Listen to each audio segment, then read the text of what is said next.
Welcome to Wisconsin in Focus. I'm JD Davidson. One of the casualties of the COVID-19 pandemic was what could be called a rite of passage for high school students, the ACT and SAT standardized test. Before the pandemic, it was a measure for students as well as colleges and universities. Now, though, things have changed, at least in Wisconsin. Joining us today is Ben Yount, Wisconsin contributor for the Center Square. Ben, the University of Wisconsin system recently made a decision about those tests. What was that decision?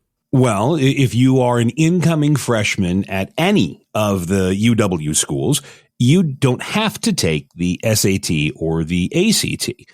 This is the test optional policy that the UW went to after COVID, but is stuck with because it is another one of these very popular university ideas that is tied in some way to diversity, equity, and inclusion, our old friend DEI. And there's at least one Republican who's on the record as saying this is a terrible idea. This, as he put it, denies reality.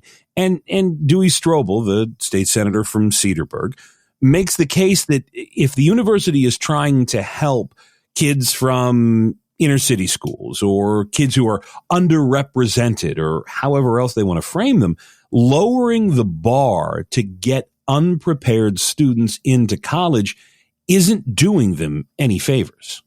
He also pointed out, though, that there are several high-level institutions across the country that have gone back to the standardized test as a piece of admission. Yeah, the university and regents held this vote last week, and it was not totally unexpected. This is something that the UW has supported, and you know, initially it was a COVID-19 thing of, hey, what do we do? All of the kids who missed class in that spring, well, how do we admit them if they never took the SAT because their school was closed? It was embraced as a COVID-19 measure, but it is continued again because of DEI. And the university said, look, if you look at most other state universities, they are all too test optional. That if you go down the list, certainly of our neighbors, I believe Illinois and Iowa are still test optional. And the university says this is something that they have not seen a drop in freshman GPAs. They've not seen a drop in freshman test scores. Now, some of that, just knowing that there are 40-something, 50-something thousand students at the University of Wisconsin, particularly UW-Madison, you know, that can just be rubbed out, you know, with statistics. If your freshmen are averaging Bs and now they're averaging B minuses, you may not see a GPA drop. But yeah, Duey Striebel is right. There are an awful lot of elite schools, Brown, Tufts. I don't know if Harvard has gone back, but MIT I know is on that list. And he said, look, there has to be a measure that an SAT test, an ACT test, as big of a pain in the butt as it is for kids. And my daughter, who's a freshman, just the other day took the pre-ACT and she was not happy about it in the least. But Stroebel's point is, look, you have to have a way to measure who's ready for college. And this gets to a broader point that Republicans in Wisconsin in particular have talked about for years, that not everybody should go to college. Anybody who wants to should be able to, but not everyone should go to college. And you get then into the conversation about student loan debt. President Biden was in Madison earlier in the week to talk about his latest student loan debt forgiveness plan. And Governor Evers spoke about the high cost of college education. He didn't mention anything about the University of Wisconsin, which just last week raised tuition again for next year. The cost of a UW degree is up 10% over 2 years.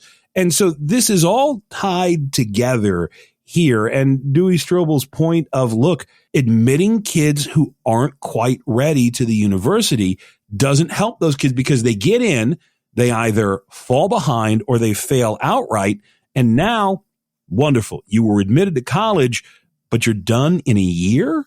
And now you've got student loans or other costs to pay back, and you're just going to be behind. And this is, this is part of the debate about where higher education in Wisconsin goes from here. Does he have an idea other than just to try to convince the system to bring back those standardized tests. And look, I don't think it's unreasonable to think there should somehow be a measure of if a student is prepared. Not all colleges are equal, but more importantly, not all public, private, inner city, rural school districts are equal. An A in city A is not the same as an A in city B. So does he have a plan to try to measure students? No, he does not have no. He's not a university administrator. He doesn't really have any specific idea as to, okay, let's do this, other than bring back the SAT, bring back the ACT.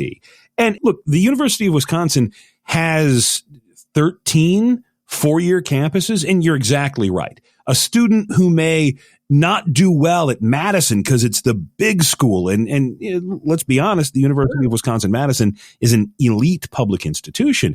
They may have a much better time, do much better if they go to a smaller campus like La Crosse or Oshkosh. And I think that the university itself is having to focus on this. But look, this ultimately comes back to a conversation about public high schools, public elementary schools. You've got 2/3 of kids in this state who can't read or write at grade level. If you're behind in the 4th grade, you're behind in the 8th grade, you're behind in the 12th grade, and good luck going to college. I mean, at best, you take remedial classes and you're paying to take the class you should have taken when you were in high school while you're in college. That puts you even further in the hole, further behind from graduation. And so, if this was easy, it would be done. I've said this for years. Legislatures in states are excellent at doing the easy thing.